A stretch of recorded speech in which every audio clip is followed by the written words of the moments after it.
नमस्कार. आज आपण एका अशा विषयावर बोलणार आहोत जो भारताचा इतिहासातील अत्यंत नाट्यमय आणि महत्त्वाचा टप्पा मानला जातो. तो म्हणजे मोगल सम्राट औरंगजेबाचा महाराष्ट्रातील शेवटचा अतिशय दुःखद आणि एकाकी काळ. द मराठी बाणा या अभ्यासपूर्ण स्रोतातून आणि त्यांनी दिलेल्या नामांकित इतिहासकारांच्या संदर्भांवरून आपण हा सगळा घटनाक्रम अगदी सोप्या भाषेत उलगडणार आहोत. चला तर मग लगेच सुरुवात करूया. थेट मुख्य मुद्द्यालाच हात घालूया. प्रसिद्ध इतिहासकार जदुनाथ सरकार यांचे एक अतिशय भेदक विधान आहे. ते म्हणतात, राजकीय जीवनात त्याच्या स्वप्नांच्या ठिकऱ्याहून परिणामी सर्व साम्राज्यात गोंधळ आणि विघटन निर्माण झाले. विचार करा, हे वाक्य औरंगजेबाच्या शेवटच्या दिवसांतील भयानक एकाकीपणा आणि त्याच्या महत्वाकांक्षी स्वप्नांचा कसा चक्काचूर झाला होता हे अगदी अचूकपणे मांडतं.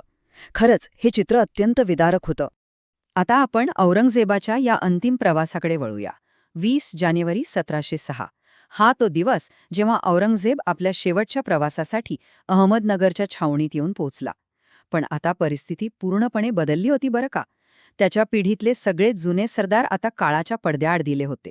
पूर्ण छावणीत असद खान हा एकुलता एक त्याचा समवयस्क सरदार यावेळी हयात होता. आता इथे एक प्रचंड मोठा विरोधाभास पाहायला मिळतो. एकीकडे तो अत्यंत आत्मविश्वासाने सगळ्यांना सांगत सुटायचा की मी तर तब्बल 125 वर्षे जगणार आहे.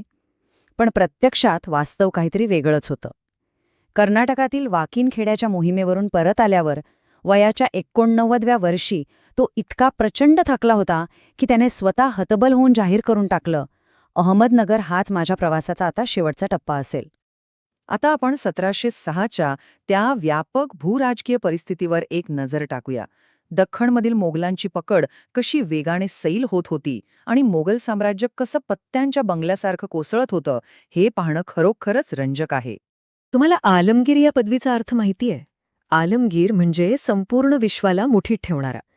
पण या स्रोतानुसार केवढा हा मोठा विरोधाभास. इतकी प्रचंड ताकद, अफाट साधनसंपत्ती असूनही छत्रपती शिवाजी महाराजांचा महाराष्ट्र मात्र या आलमगीराच्या मुठीत कधीच आला नाही. हे त्याच्या आयुष्यातलं सर्वात मोठं आणि बोचणारं राजकीय अपयश होतं. आणि विशेष म्हणजे ज्या किल्ल्यांसाठी औरंगजेबाने तब्बल 25 वर्षे स्वतःला आणि आपल्या पूर्ण सैन्याला अक्षरशः राबवून घेतलं, तेच किल्ले मराठ्यांनी किती सहज परत मिळवले. सिंहगड, राजगड, राजमाची, चंदनवंदन आणि सातारा. यावरून अगदीच स्पष्ट होतं की मोगलांची ताकद आता किती क्षीण झाली होती आणि मराठ्यांचं वर्चस्व कसं वेगाने वाढत होतं. इथे मराठ्यांची रणनीती किती अचूक होती हे दिसून येतं.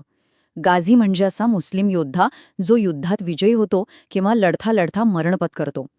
धनाजी जाधवांसारख्या सरदारांनी मुघल साम्राज्याचं अक्षरशः कंबरडं मोडलं. अहमदनगरच्या छावणीवर हल्लेही केले. पण त्यांनी जाणीवपूर्वक औरंगजेबाची हत्या केली नाही. त्याला रणांगणात मरून गाजी होण्याची जी तीव्र इच्छा होती ना, ती मराठ्यांनी पूर्ण होऊच दिली नाही. लष्करी पराभवाच्या या धक्क्यांमधून आता आपण त्याच्या वैयक्तिक आयुष्याकडे आणि त्याला सहन कराव्या लागलेल्या प्रचंड मानसिक त्रासाकडे वळूया. त्याची शेवटची वर्ष ही एकामागून एक येणाऱ्या भयानक कौटुंबिक दुःखांनी भरलेली होती. 1702 ते 1706 हा काळ त्याच्यासाठी एखाद्या दुःस्वप्नासारखाच होता. 1702 मध्ये मुलगी जेबुनिसा हिची आत्महत्या, 1704 मध्ये बंडखोर मुलगा अकबर याचा मृत्यू आणि 1706 मध्ये बहीण गौहरारा तसेच मुलगी मेहरुन्निसा आणि तिच्या पतीचा मृत्यू. यात काळात त्याच्या 3 नातवांचाही मृत्यू झाला. हे ऐकून तुम्हालाही धक्का बसेल की सम्राटाचं मानसिक संतुलन बिघडू नये म्हणून त्याच्याच मंत्र्यांनी यातील बऱ्याच बातम्या त्याच्यापासून जाणीवपूर्वक लपवून ठेवल्या होत्या. पण तो स्वतः आपली भीती कशी लपवत होता हे पाहणं जास्त महत्त्वाचं आहे. दरबारात स्वतःची ताकद दाखवण्यासाठी तो खोटे दावे करायचा की प्रेषितांनी दृष्टांत देऊन त्याचं आयुष्य 30 वर्षांनी वाढवलं आहे. पण आतून तो पूर्णपणे हादरलेला होता. त्याने स्वतःच्या वडिलांना आणि भावांना मारून सत्ता मिळवली होती याची त्याला पूर्ण जाणीव होती. त्यामुळे आता आपले स्वतःचेच मुलगे आपल्या लाडक्या कांबक्षाला मारून सत्तेसाठी असाच रक्तपात करतील या भीतीने त्याला ग्रासलं होतं. आणि इथूनच सुरुवात होते फेब्रुवारी 1707च्या त्या अंतिम अत्यंत वेदनादायक आठवड्यांची. आता आपण त्याच्या शेवटच्या दिवसांकडे वळतोय. त्याच्या शेवटच्या दिवसांतील हा भीषण एकाकीपणा खरोखरच अंगावर काटा आणणारा आहे. 9 फेब्रुवारीला त्याचा मुलगा कांबक्स त्याला भेटून विजापूरला निघून गेला. 14 फेब्रुवारीला आझम गुजरातला निघाला. मुअज्जम तर आधीच पेशावरमध्ये खूप दूर होता आणि त्याचा आवडता नातू बेदार बख्तही त्याच्याजवळ नव्हता. विचार करा, मृत्यू अगदी दारात उभा असताना त्याच्या स्वतःच्या कुटुंबातील एकही व्यक्ती त्याच्या पाठीशी नव्हती. आपला शेवट आता जवळ आलाय हे ओळखून त्याने अंतिम तयारी सुरू केली. त्याने आझम आणि कामबख्शला शेवटची पत्र लिहिली. आपल्या मृत्यूनंतर राज्याची फाळणी कशी करावी याचा सल्ला देणारं एक मृत्यूपत्रही त्याने तयार केलं. पण या मृत्यूपत्रात एक अत्यंत धक्कादायक बाब दडलेली होती, जी त्याच्या 12व्या कलमात स्पष्टपणे दिसून येते. हे 12वे कलम खरोखरच खूप लक्षवेधी आहे. यात त्याने उघडपणे मान्य केलंय की छत्रपती शिवाजी महाराजांची आग्र्याहून झालेली सुटका ही माझ्या आयुष्यातली एक कधीही न भरून येणारी सर्वात मोठी चूक होती. आयुष्याच्या अगदी शेवटच्या क्षणी सर्व सत्ता आणि संपत्ती व्यर्थ ठरल्यानंतर त्याच्या मनातील ही सर्वात मोठी खंत या कलमातून बाहेर आली. आता 20 फेब्रुवारी 1707चे आत्या सकाळचा अचूक घटनाक्रम आपण पाहूया. सकाळी तो नेहमीप्रमाणे उठला, नमाज पठण केलं. त्यानंतर देवाचं नाव घेत त्याने जपमाळ ओढण्यास सुरुवात केली. पण हळूहळू त्याचा श्वास जड झाला आणि तो बेशुद्ध पडला. आणि शेवटी सकाळी 8 वाजेनंतर तो कायमचा जगातून निघून गेला. विशेष म्हणजे 50 वर्ष राज्य केल्यानंतर आपला मृत्यू शुक्रवारीच व्हावा ही त्याची एकमेव इच्छा मात्र त्या दिवशी पूर्ण झाली. त्याच्या या मृत्यूनंतरचे थेट परिणाम काय झाले आणि ह्या ऐतिहासिक स्रोताने त्याच्या कारकिर्दीचं जे कठोर मूल्यमापन केलंय ते आता आपण थोडक्यात समजून घेऊया. 1,00,000. हो, 1,00,000. हा नुसता आकडा नाहीये बरं का. यामागे एक अत्यंत भयंकर आणि अंगावर काटा आणणारा वास्तव दडले. इटालियन प्रवासी निकोलाव मनुची याच्या नोंदीतून आपल्याला त्या भयानक मानवी संहाराची प्रत्यक्ष कल्पना येते. तो लिहितो, या मोहिमेत दरवर्षी 1,00,000 मोगल सैनिक मरत होते. जरा विचार करा, औरंगजेबाच्या मृत्यूनंतर त्या लाखो सैनिकांनी किती मोठा सुटकेचा निश्वास टाकला असेल, ज्यांना तब्बल 26 वर्षांच्या प्रदीर्घ काळानंतर पहिल्यांदाच आपल्या घरी उत्तरेत परत जाण्याची संधी मिळाली होती. पण इकडे राजकारणातील सत्तेची लालसा किती निर्दयी असते हे लगेचच दिसून आलं. औरंगजेबाचा मुलगा आझमशाह, जो गुजरातला जाण्याचं नाटक करत मुद्दाम हळूहळू पुढे सरकत होता ना, तो मृत्यूची बातमी मिळताच दुसऱ्याच दिवशी तिथे हजर झाला.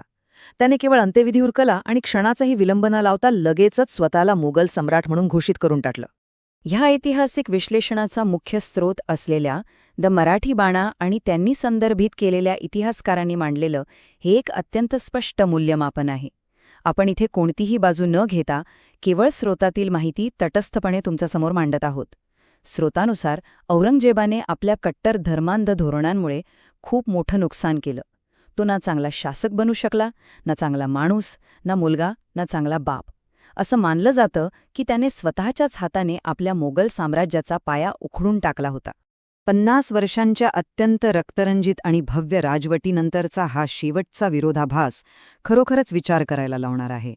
त्याच्याच अंतिम इच्छेनुसार खुलताबाद येथे त्याचे गुरु ख्वाजा जैनुद्दीन शिराजी यांच्या कबरीजवळ त्याचं अत्यंत साधेपणाने दफन करण्यात आलं. एवढ्या मोठ्या साम्राज्याच्या सम्राटाचा असा साधा शेवट हा एक मोठा धडाच आहे. अजमा फसाद बक, ज्याचा अर्थ होतो माझ्या मृत्यूनंतर अंधाधुंदी माजेल, हे त्याचे अगदी शेवटचे शब्द होते. आणि काय आश्चर्य, तो मरताच मोगल साम्राज्यात सत्तेसाठी जो भीषण आणि विनाशकारी संघर्ष सुरू झाला त्यावरून त्याचे हे शब्द तंतोतंत खरे ठरले. शेवटी हे विश्लेषण थांबवताना एक अतिशय महत्त्वाचा प्रश्न उभा राहतो. जर 50 वर्षांची इतकी प्रबळ राजवट अत्यंत एकाकीपणात आणि मृत्यूनंतर लगेचच निर्माण झालेल्या अराजकतेत संपत असेल, तर त्यातून निरंकुश सत्तेच्या खऱ्या स्वरूपाबद्दल काय सिद्ध होतं? सर्वोच्च नियंत्रणाचा हा सगळा खटाटोप केवळ एक भ्रम तर नाही ना? हा प्रश्न नक्कीच विचार करायला लावणार आहे. आजच्या या सादरीकरणात सहभागी झाल्याबद्दल मनपूर्वक धन्यवाद. लवकरच भेटूया अशाच एका नवीन आणि रंजक माहितीसह.